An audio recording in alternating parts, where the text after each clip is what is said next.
Good morning, everybody. And today is a very special day. As we gather, I'm thinking about um, Jane Gendlin's birthday, which is the day after tomorrow, I think. And I think almost every year for the last number of years, we've had a birthday party for Jane. And we've had people talk about their interactions with Jane. And it's been a wonderful, wonderful kind of event. And we have many of those events on YouTube, and you can find them. But today we're going to do something a little different for the birthday party because Gene didn't really like to talk about himself or to have people talk about him as a person. He really didn't want to be a guru. He didn't want to. He didn't want to take to himself the idealization, although he was willing to, for the sake of the clients and the people.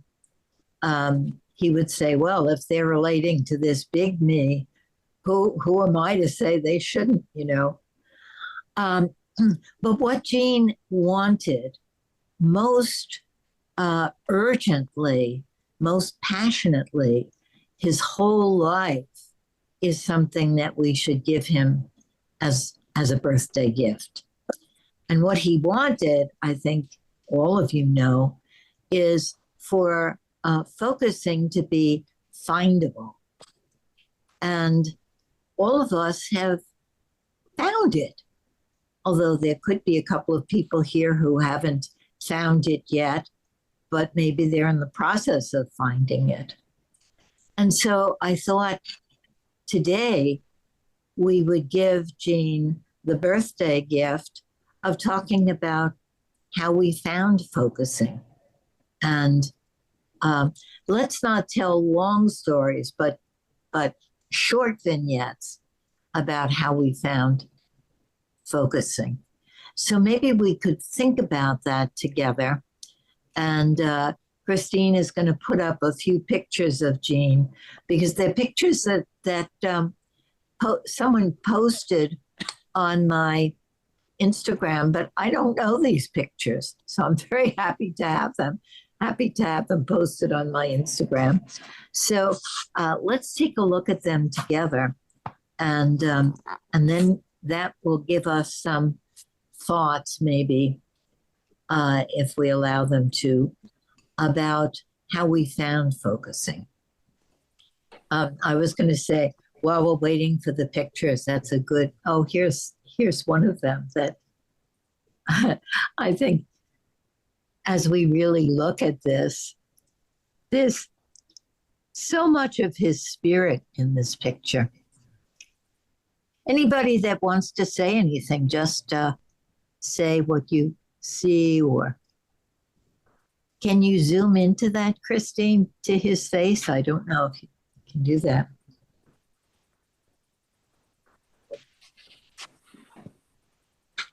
I can do that on my iPad.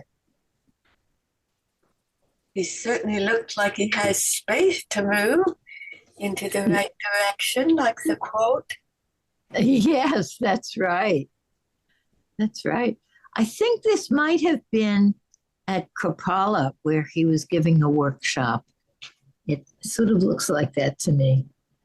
He looks like he's ready to play hide and seek with us, or do something, or run after us and try to tackle us or something. He looks, very, very playful and full. Yes. Yeah, I think that's right. He's ready for action, and he's so engaged. I love that expression. Yes, devilish, kind of. This one on the lawn is among them. I put the link in the chat. Oh, thank you. Thank you very much, Barbara. It's great that you know that. I don't know I, what's on that website. well, I asked Catherine for something that was free and not copyrighted, and she directed me to that page. Oh, fabulous. This is another picture that I love of that intensity and passion in a very different kind of way. And I think we'll be happy with these two, so that we have more time to talk about how we found focusing. Barbara, you're on the screen, so I wonder if you would want to start us off. Does that come under the heading of no good deed goes unpunished? Just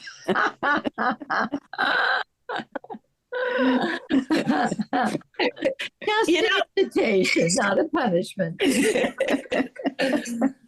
I read your invitation, and two things happened. One is I think I found focusing in the way hundreds and hundreds of people did, and it's so ordinary. A therapist said to me, "I think you'd like this. Go get the book." And I got the book, and the rest is sort of, well, my history. But I really wanted to know more and do more. And then I smacked my little head into the fact that I don't really like to teach. And so I went on to use focusing in consulting, on more than just the engagement I had with the International Focusing Institute. And it's amazing. I combine thinking at the edge, traditional focusing, interrelationship focusing, whole body focusing. Hi, Kevin. And interactive focusing. And what you can do with that, and even in the business world, is just astonishing. And I've done it, and I've written about it multiple times. And then you invited us to share a favorite quote from Gene, and they're all over the place. There's so many things he said, and they're so profound. But what I wanted to offer here is my favorite quote from Gene came in one of our work sessions when something happened, and he said, "Oh, that's right. You have that thing with angry men." And of whom he was one. And what it was Gene remembering me. He remembered something that we had focused about, and he brought it into the day-to-day in a way that made me feel so profoundly held and heard that I won't forget it forever. So that's my offering today. Thank you. Oh, that's beautiful. Thank you for that. It reminds me of the way that Jean used interpretation, and the idea of interpretation in therapy has a very bad reputation in the focusing world, because we associate it with very far-fetched, non-experienced, near interpretations in psychoanalysis, the old psychoanalysis. But the experiential use of interpretation is this digesting and remembering the person and bringing something that you're holding of the person and offering it to them. And the way that you know that it's a good interpretation is by the result. If the person feels profoundly remembered, then you know that was a good interpretation, a good connection. Wow. Thank you for that. I'll go next. I met Gene, as many of you know, in a workshop he was doing that I attended very sort of mysteriously, since I didn't know him, and it was very important to me to go, and I just by the name of it. And when I met him, I was so moved by by his way and his what he was offering that I got together a study group with him and also went into therapy with him for a year while he was in New York. And as his client, he never mentioned anything about focusing. And I knew nothing about it. And then one day he said, well, I have this little thing called focusing, and I'll show it to you if you want. And I said, oh, okay. And I don't remember how he showed it to me, but I was very unimpressed and didn't really pick up on it. And we never talked about it again. And I didn't really even hear about it until I think Jean was leaving and then put me in touch with other people of his. And then I heard about it more from them. So I really found focusing through the interaction with him. And that's always sort of the way that I've taught it. And I think that's sort of interesting. I love what you said, Barbara, about it being ordinary to find it through a book. To me, that feels extraordinary to find it in a book, that a book could do that. So let's see others of you. Yeah. Megs Gladwell, I'd like to say I found it. I'm a writer-editor for technical material, and I edited the book of a very good writer, and she came to me and said, oh, you're such a good editor. You fix those places I knew weren't quite right, but I couldn't make them any better. And she said jokingly, do you know how you do that? A rhetorical, humorous question. And I said, yeah, I know exactly. And because I trusted her, I told her my method. And here it is for all you writers. Quickly, I take the whole subject of a sentence and get the visceral feeling. And then I told her, and then I take the whole verb complement of the sentence and get a visceral feeling. And then I take those two feelings and I tap them together. And something twists and the right word, or at least the non-dovetailing of the two feelings tells me what's wrong viscerally. And then I go hunting for the right word, or as we say in focusing, the handle. So I told her that, and she looked at me and said, so, did you ever read the book Focusing? And I said, no. She said, you should go read that book. And I was shocked. So I went, I trust her. I ran, got the book, read it, and I was shocked because editing, precise technical editing, also in search of the perfect dovetailing between the technical existence manifestation of some object thingy in the world and finding the right word is focusing. And I would imagine every really good editor in the world and writer has the process of editing, writing, instills this in you.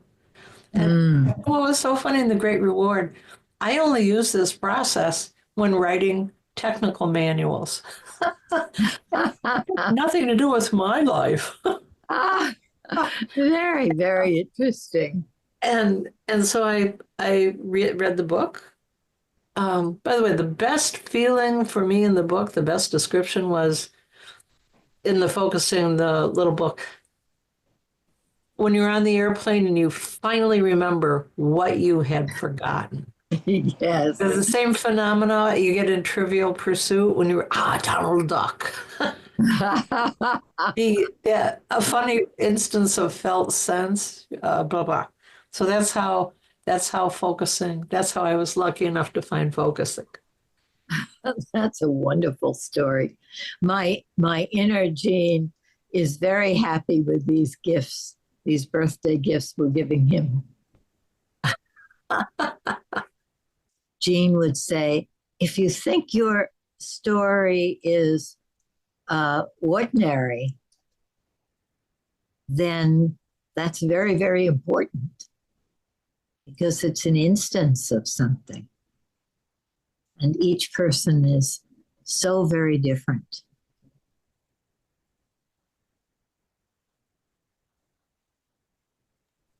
Okay, maybe I'll share my story, one of the stories anyway. Good. So I'll never forget when I first met Jean. I had completed the training for focusing because Jude Cobb introduced me to it or whatever, and I met Mary and whatever, and then we did the training, but Jean was sick. So he was not anywhere. He wasn't coming to any trainings. He wasn't appearing to the week long. He didn't come anyway, and we weren't sure what would it be anyway. So I completed it. I forgot the month exactly, but October of 2003, actually, yes. And then no, 6, I don't know. So as one day I went to an psychoanalytic conference, which I could not listen anymore. What they were saying, I get really, it was so far away, even though I've trained in a lot of different orientations. So I left in the middle of the day of that conference, and I was going back home, and suddenly one of the people from the group that would train on focus, she called me, she said, you know, Gene is presenting, do you know he's presenting at Stony Brook, this little conference or for students there, undergraduate, and it's about the truth. Okay, I turned around and I went, and there were a few of us it was a small conference room, and all the people that were sitting on the table were undergraduate students, and the focusers, were standing, and he was talking to them, he was inviting them to speak about the truth. But he was the truth. I felt that he was the truth. As he was speaking, I'm like, he is the truth. He is what he's trying to do here. Anyway, and I fell in love with him. So, I just realized why I love focusing. So that's my little story. Thank you. What was it, Calliope, about him that you said, "Oh, I had that same experience when I went to that workshop"? What was it? It's very hard to say, right? It's something visceral that it felt like, no, he was the truth. I don't know how else to say it. He was so genuine, so gentle, and all the generous, and inviting the undergraduate students to speak from that place. It was magical, whatever that was. So, yeah, I'll never forget that. I don't know. I don't know if I. What about you, Lynn? What was it for you that you said you I felt like? think it was a combination of humility and deep conviction, and the way that he made contact with each person, as if he was alone with that person, and that person was someone that was very precious, that he wanted to know. A kind of a feeling of reverence that he had, and just his deep convictions. I'm curious about anybody that found focusing without knowing Jean or at all, through other people, the younger generations of focusing people. But anybody is welcome. Well, I want to point out the first focusing book. Can you see that? The hardcover book. Oh, yes. Does anyone ever see that before? Because most of it was lost. Ah, It was before the second one, but Bantam published. They had to get rid of the original hardcover in order for Bantam to to have the usual ones we've all seen with their cover. But this was actually, and I found it in a workshop years and years ago. Anyways, I'm dyslexic, so if I try to put words in, it starts to not make sense. But if I pause, which is a dyslexic quality, I have to feel into what I would like to say about Gendlin and how we first met. And just to name it, I met him at the first conference. I was not a psychotherapist. I was an Alexander teacher. So I didn't go to the earliest workshops that he did. But I did go to the first focusing conference in Chicago, met Ann Weiser Cannell, and met Jean. And then Ann Weiser and I started the first summer schools in California, the first one we did together for quite a few years, actually. I did my thing, and she did hers, which is a much wordier, intellectual, well, she's a very professional, able to express herself so well. But I had to use my hands and my body. But the connection with Gendlin was the fact that I did summer school. We organized summer school for 10 years as a fundraiser where we'd get 200 to 300 people a year in the summer. And it was a very successful time, and he would always spend a day with us there. And he was a Confederate smoker. And I would sometimes take him out into the balcony, private space, to have a cigarette. And that's where we connected.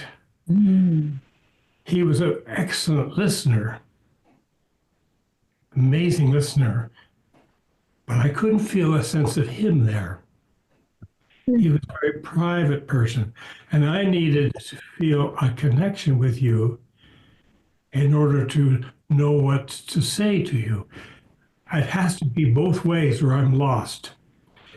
But in this situation, I was asked to have him promote a book called Whole Body Focusing, or Focusing with Your Whole Body, who I'd helped to publish, but I didn't do it myself. I was supporting somebody else's publication. And he said, I know nothing about the body. But the way he said it, and there it is, his truth came out. It wasn't he wasn't listening to me. He was saying, this is how it is for me, which he very seldom says. That moment, I could see him and feel him and understand what his experience of felt sense was for him. The image was very, very clear. It was bodily. It looked like a kind of liver that was full of life and pulsing with vitality.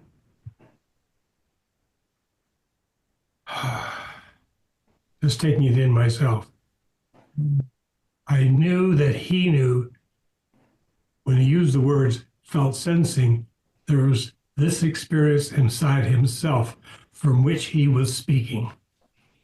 So it was a very visceral experience, and I needed that kind of connection to convince myself that his words about focusing were real and true. So that's my first encounter of where focusing became real for me too.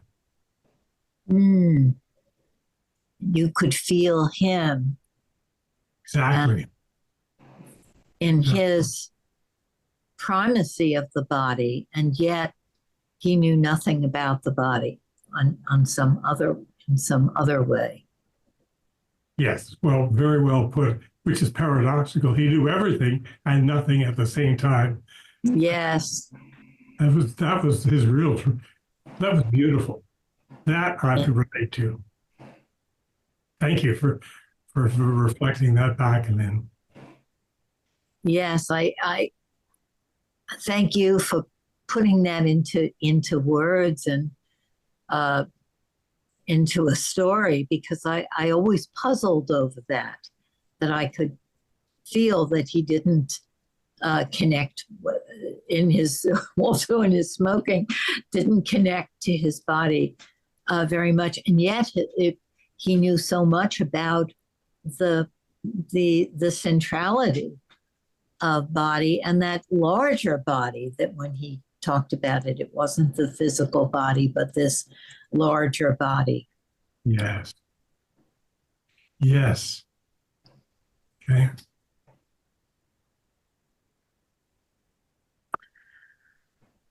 I was gonna speak, and then something you just said raised a question in me.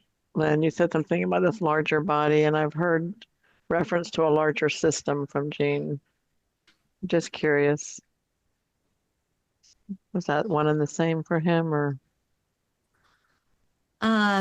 Well, I think when he's talking about the larger body, that is, yes, and that is our connection with the big system. Okay, Know that I see. within us, that we can find the inklings, the implicit of not only our own personal experience, but how it goes way back to generations and forward and out, and that connection to the larger systems. Mm. But what were you going to say? Thank you. Well, first I want to say, whoever's idea this was, now I joined this group in January of this year, so I don't know if you always do something to honor Jean's birthday or what, but We usually do. and I don't know, I'm guessing it's different each year, but I love this so much. It's a gift to me. I was excited when I read about it. And so I've thoroughly enjoyed what each and every one has shared so far, and I'm eager to hear more. And in particular, I'm enjoying that the stories I'm hearing and are like personal and intimate. I did not have the good fortune to meet Gene in person. I did some classes with him, with Anne, in my early days of focusing. I did, was it reading a process model is one of the ones we did, and we had partnerships and reading partnerships. And it was just fascinating. I couldn't get enough. I didn't understand much of it. So my introduction to focusing was through the nonviolent communication pathway. I had heard that term many, many years prior, decades prior, and the nonviolent communication, it just drew me in. And at the time, I think that might have even been pre-internet, or before I had access or general public access to the internet. So there wasn't much to find out about it, but that term nonviolent communication just really spoke to me and drew me in. And I had been just self-study with that for many, many years, and probably decades, and then took a little bit of formal training, but I had a conflict in my family. My relationships are everything to me. That's just, there's nothing I can think of on this earthly plane that's more important to me than relationships. And there was a conflict in my family with my oldest brother, and I had gone through all kinds of stuff. I mean, I spent 7 years. That's how long it took me to realize that he wasn't going to change, or the approach I was using wasn't going to work. So I was on the NVC Academy website, and I found something that said interrelationship focusing with an NVC consciousness. And then again, that term interrelationship focusing just really drew me in. A lady in Canada, I'm not so good with my geography, I think it was in the Ontario area, that's Gina Senciosi. I don't know if any of you have heard of her, but she knew Gene, and she would translate for him she spoke French. And so anyway, so she was good. I took I took my first class with her in interrelationship focusing. And then she combined the next two levels. Anyway, the term drew me in. I read as much as I could on the internet before I found, what to do or to choose. I read Jean's book first, even though I was introduced to the IRF from Anne. I wanted to read from the source first. I read Focusing from him, and then I read Anne's book, and then I ended up switching from Gina to Anne around the level 3 or 4 part was what she called it back then. And it's changed my life. I don't know how I would have gotten through what I've been getting through in the last however many years, 6 years or more, without having had Focusing in my life. And I treasure this community.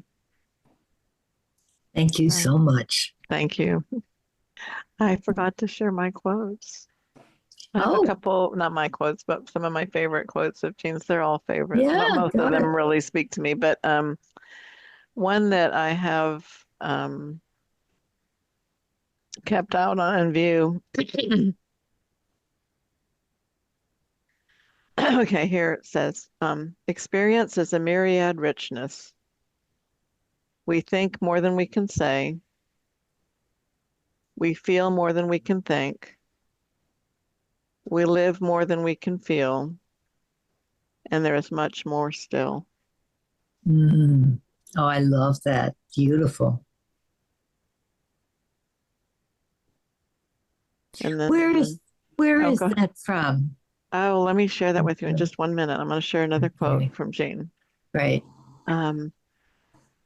Focusing begins with giving your body a pause, a break, in which to let it become whole. And so you may not know, but the Institute has, I don't know, you can probably see very good. I've got not good lighting here, as you all know. There's a card deck from the Institute that's got quotes with Jean. There's a picture of him on the back, and on the other side, there's all these wonderful quotes. I don't remember how much it cost. I got it several years ago, but that's where I got these from. Oh, wonderful. It's beautiful. And then, you get these little things where you can put a card or hold something. And so I swap them out sometimes, but sometimes I get a favorite and I just leave it there. So those are my favorites. Some of my favorites. There's many more. But thank you for this opportunity. Thank you for reminding us of those cards. I'm going to say one more thing. I have not yet resolved. Like, in other words, I don't have contact with my brother. We did some after that, but then something worse happened with our parents. But anyway, I've come to peace with it. I have no hatred. I wish nothing but the best for him. I'm open if I ever realize that he's changed. I'm open to, tentatively, of course, a relationship with him. But the focusing and, the MVC background has really brought me to a place of peace. That's a huge gift. I'll be quiet now. Yeah. Thank you all for letting me share. What comes to me about that from my inner Jean is that you have a peaceful relationship with your brother. It's not that you don't have a relationship. It's just a relationship of non-communication at the time. Nice.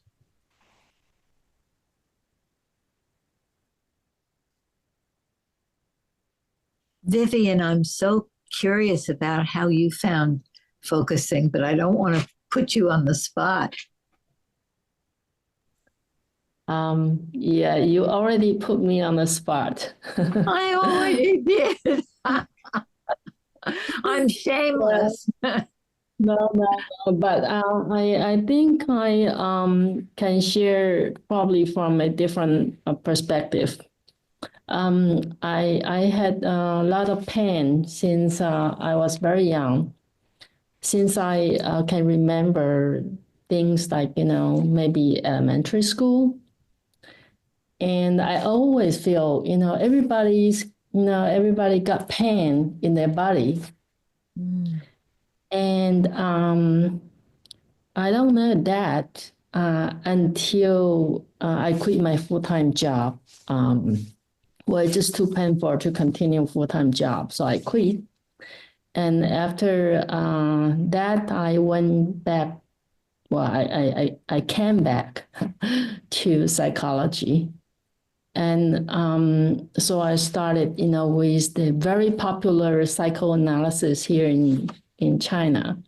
But I know I was not interested in psychoanalysis. I was more interested in my body. So I took some body-related psychology, courses, something like I went for hypnosis. I went for dance and movement therapy, and also some other somatic work. And but for me, they are all related to body, but somehow I didn't feel right. And then someday I was talking to a friend who was also in the same class. And I say, I can feel my body in the space when we did dance and movement, but I cannot afford to have this big space to feel my own body or for someone to feel their own body. And she mentioned, then you may want to try focusing. That's how. And so it's a different path to Jean. And I also appreciate that the body, it's not only my physical body, it's the body and the environment, it's the big. If I say, my body and the environment, it's only, it's like a bigger me, but when you talk about the larger system, and I think it's another level another level that Jean is pointing to for us. But I think most of the people who come to focusing may not be aware of that level. The larger, the bigger me. Okay, so that's what I have. Yes, that was fascinating, Vivian. I'm glad that I put you on the spot. Oh, and by the way, I have to say, of course, it's not only by focusing, but through focusing in some other ways, my pain has reduced to almost minimize. I mean, it's like 5 or 10% of the pain compared to what I had before. Wow.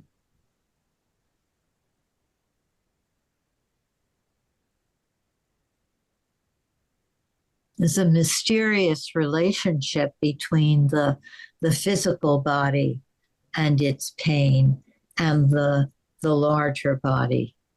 And somehow your relationship with your physical body changed as you dipped into this larger embodied self. I would like to borrow your statement about relationship. It's like, I have a more peaceful relationship to myself and to the world, to everyone. Yeah.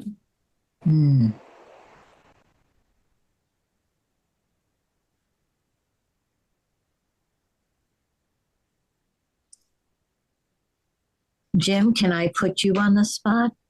I was always curious about how you found focusing. I'm curious too. Maybe I'll find out by trying to answer your question. Yeah. I was born into a world that didn't make any sense to me. and I didn't understand who all these other people were and what they were doing and why they were saying the things they were saying to each other. So I was kind of withdrawn and interested in theory. I studied mathematics. I tried to study psychology, and then my younger brother turned me on to LSD. And finally, the world was beginning to make sense because it showed me that what all these other people were doing was just what they were doing. And there's all this other stuff out there. And usually the cliche was that people on these drugs would you'd ask them what's going on and they'd say things like, oh, wow, or something like that. But I wanted to try and say more than that, but I couldn't figure out how to say more than that.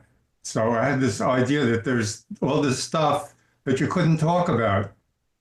How can there be all this stuff that you couldn't talk about? So I got interested in Taoism, and I read about that the Tao that you could talk about isn't the Tao. That's the wrong one. It's the one you can't talk about is the right one. So all this was background, and then one day I found myself at Metro Focusing, and because somebody was doing a presentation and invited me, so I came to this presentation, and I discovered that Gene was a philosopher. I just thought that he had been a psychologist because when I was studying psychology, I read about the book Focusing, and I understood that they were doing all this research about who can be helped and who can't be helped and whatever. And that wasn't that interesting to me because it was too scientific. So here I was, and I spoke to your partner, Ellen, and she was very anti-focusing.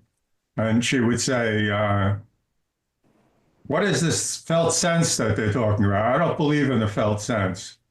I said, okay, let me see if I can figure this out. And I realized that the felt sense was what I was trying to figure out all these years, that there was these things going on that I didn't know how to talk about. And well, what is a thing you're experiencing you don't know how to talk about? It's a felt sense. And I said, oh, and this was a revelation.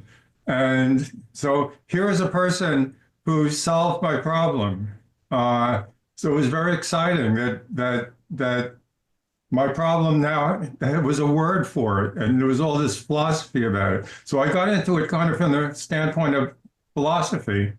And I want to say I'm from the younger generation that never met Gene, but I'm too old to say that, so I can't add that part. Oh, that's wonderful. Well, I think that the younger generation isn't about the years, but about when and how you. I love that story about how you found focusing. I'll see if I can learn to like it too.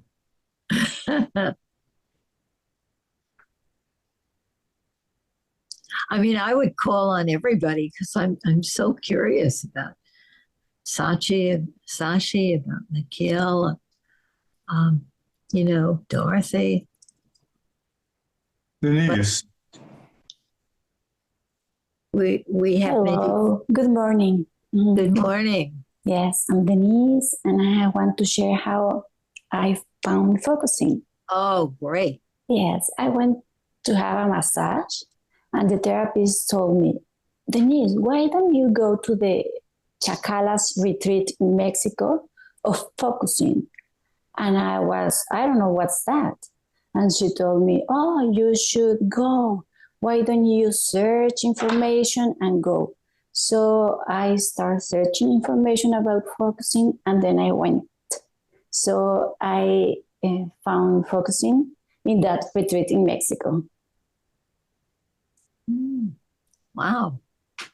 Yes, I haven't met Eugene Gendlin, but I read many of his thoughts and I took the certification. So I'm really glad to have found focusing. Thank you. There's a lot of people getting very turned on to focusing and then telling other people, and that seems like the basic way, and reading, which I'm surprised about. And then when I studied the certification, I realized so many things about my sensation, the inner wisdom, so many things inside, that so many things start falling in the right place. Thank you. I want to say, Nurit, when Jim was talking, he was talking about LSD. And I've never taken any drugs, actually, nothing. I didn't even smoke pot. But there's something in the world inside of me that feels like LSD. And I'm very glad he said that, actually. And in terms of my own personal thing, I was an actor before I was a therapist. And I was doing a lot of experimental work when I was in Israel at that time. And I always, and when I came here, I couldn't be an actor, so I became I became a body worker. And I started working with the body, but it wasn't really what I wanted to do. I really wanted to create a connection between the body and mind. And this was in late 80s, and nobody was speaking about that. There was no information about that. And I was walking and trying psychodrama and trying this. And eventually I found craniosacral work. And what craniosacral work said is that the issue lives in your tissues. And that's what got me in. And I started doing this kind of body work that has LSD quality into that. And then I started looking for how to express that. And I did not hear about Eugene, but I heard about Ann Weiser. And I participated in her class, Ann Weiser, but something in her words, in her linguistic, was too rigid for me. And I did not pursue that. And years later, I heard about Charlotte and you, Lynn. I participated in the Monday group a few years back, 1917 or something. And just the way you and Charlotte expressed yourself, it was with such sensitivity and such lightness that I said, this is it.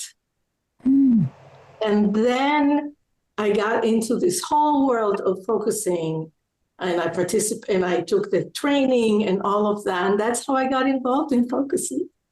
And, Wow. Yes. And then I heard about Eugene Gendlin because I thought Ann Weiser created it. I didn't even know. So it was the same, it has the same quality of the bigger body that somebody was talking about here. And that's something I brought actually in the training because I was aware of that already. And yeah, so that is my journey with focusing. Wow. Well, I'm very honored to be a part of that. Yeah, you were an important part of that. You and Charlotte. Yes. Because the quality of the magic, that's what I was looking for. There was some sort of magic in this. I was aware of the felt sense. I was aware of a lot of things already, but the lightness and the sensitivity was very close to cranial work. And it was just like the right thing. And it fit with this LSD kind of feeling Absolutely. of going way out. Yeah, Maybe now I got to try a little LSD trick. Who knows? right. So we're going to go into breakout rooms, but I have a feeling that somebody is saying, should I tell my story or not? And I want to give them a chance. I'd like to say something, but I don't even know where to start.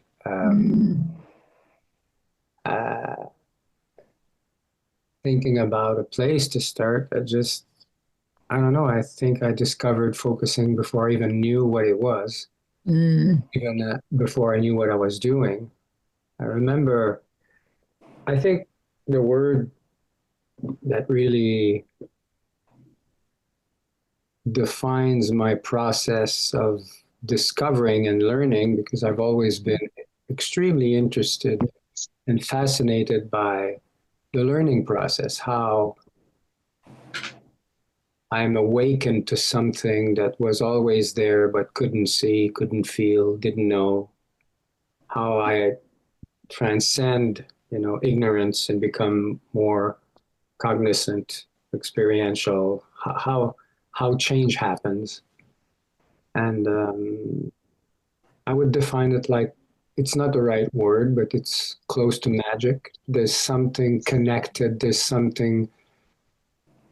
There is support, even though I may feel that there is nothing there. There is always a connection. So much so that it's maybe one. There's no need for a connection. It's life. So I remember lying in my bed and feeling really distraught. That was in 1988. And was in a job that was, I was teaching or being a kind of a trainer for young kids having fun at the Olympic pool in Montreal. And was doing that for 3 years and didn't know where I was going. And it felt like overwhelming, and I was stuck in a place that I didn't like. And I was lying in my bed, and it was like midnight or something like that. And I just looked at the ceiling and just invoked any kind of help from anywhere that can heal or change or bring me insight or anything. And what I remember from that moment, it was so incredibly authentic. It was real, raw. It was not an idea or a desire or a hope. It was a deep suffering that was there. And my felt experience then was, I can't do this by myself. I need help. And that was midnight. 6:30 or 7 a.m. the following day, believe it or not, the phone rings. And it was the director of the college that was calling me to know if I was available to start working. And that was a 30-year career that started. Wow. As a phys ed teacher. I don't know if we can call that magic or being really authentically connected to our own felt sense, which is life itself. And life knows. If we decide to sit with it and be with that. And I was in NVC. A lot of people started NVC before finding focusing, and I was 7 years into the practice of NVC. And everybody would say when we're in a group, when we're practicing, everything was well, but when we go out in the world, it's impossible to make it work. You know, it's difficult. So our group was becoming shifting and wanted to disband, and some people wanted to make money by teaching NVC, and which is understandable, but for me, it didn't make any sense. You know, everything was always free except some of the workshops we were taking. And one of my colleagues and friends that I met in the group, training with 7 years of NVC with, as we were disbanding this group, he said to me, well, you know, it wasn't the first time, I think it was the third time he was asking me. We were in a car, he was driving me back home one evening after a training in NVC, and the last one.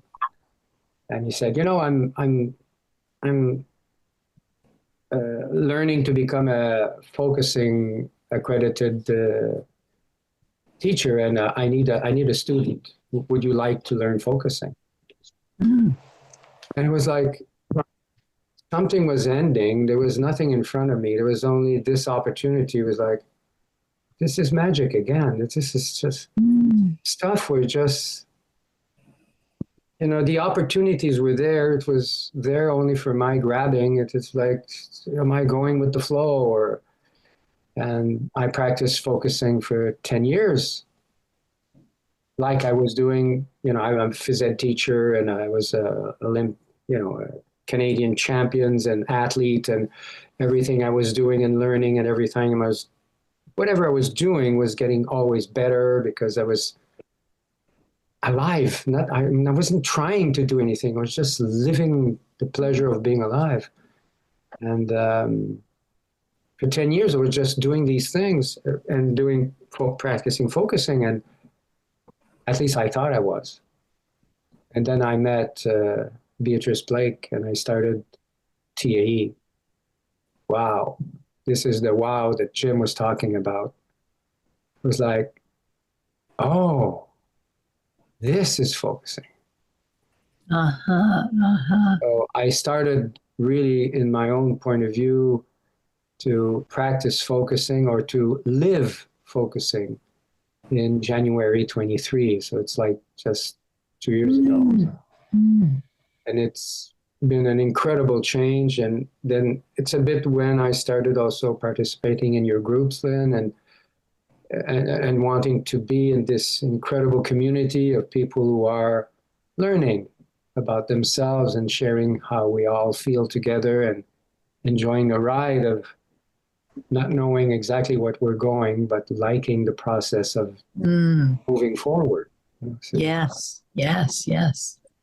I'm very moved with all the stories, and most of all, the felt experience behind the stories. Living felt sense of us is bringing something very healing and something I've been looking for all my life, and now I'm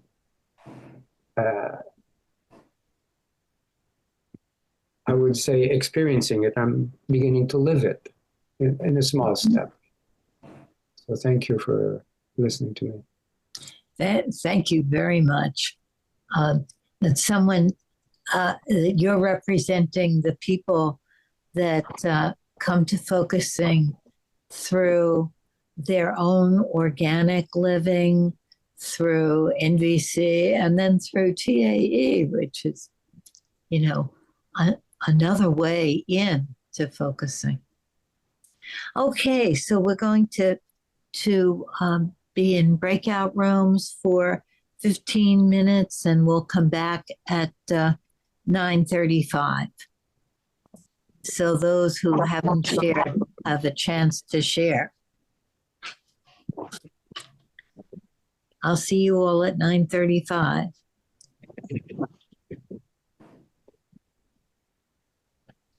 Welcome back, everybody. You're not mad. I thought it was important that we be here together today. And it was. You were saying very important things that I wanted to hear and be part of. I think I hear Liz. Oh, no, I'm muted. Mute. Bye. So how was the breakout room? Liz, how was the breakout room? I wasn't on.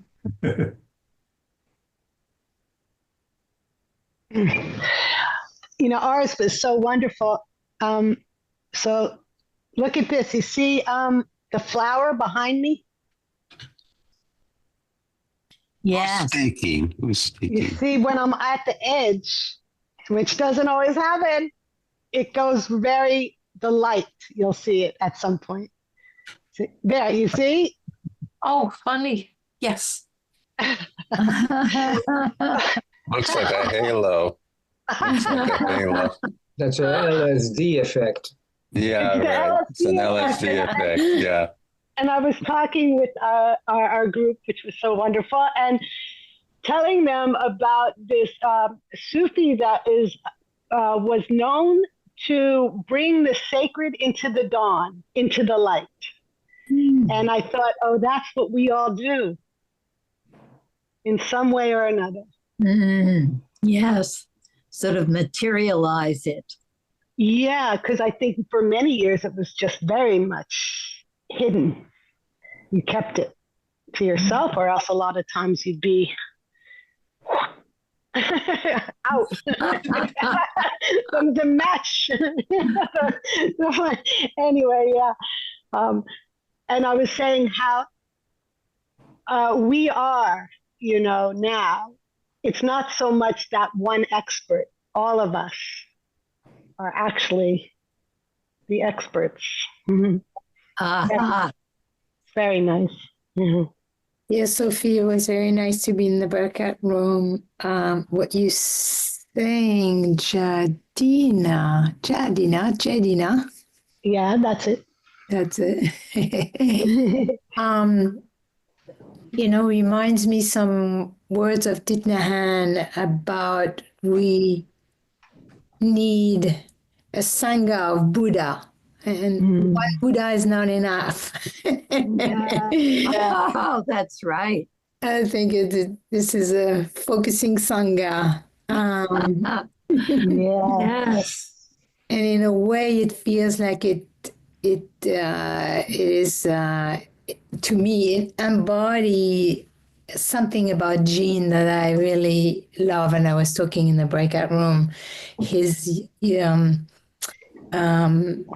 His letting go of his ownership on his theory and his writing and everything, and which is at the center, at the core of focusing, right? So it can move forward, it can keep being living, it can keep living and growing, and I think this way it can never end, or it will end with us. But yeah, so this, what did you say? Bring the sacred into the light. Yeah. Hope it doesn't end with us. Yes. Thank you, Charles. Yeah. Candles that light other candles. Candles that light other candles. Yes. And it seems that way that we're celebrating Jean's birthday by seeing all the candles and how they were lit. And then we'll light more. And when I say us, I meant the human being. Yes. Yes, the human being. Yes. That's really the heart of it. I loved what you said about letting go of ownership. That Jean modeled that, letting go of ownership of your ideas and then letting them be free.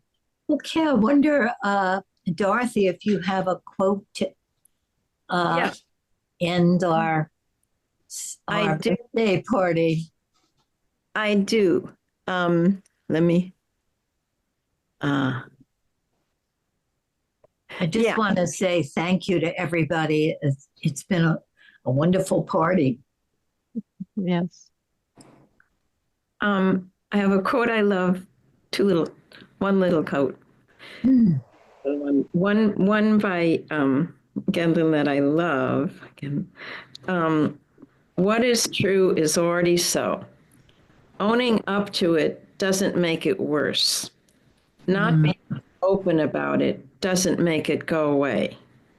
And because it's true, it is what is there to be interacted with. Anything untrue isn't there to be lived. People can stand what is true, for they are already enduring it. And Lynn asked me to think of a little quote that I thought would represent Jean as a person. And I found one by Rumi that I think matches. Your task is not to seek love, but merely to seek and find all the barriers within yourself that you have built against it. Yes. Thank you. Thank you, everybody. And we'll see you next week for our New Year's celebration. And if the planning committee can just stay for a few minutes, we'll discuss that. And I'll see you next week. Thank you very Bye, much. everyone. Next week.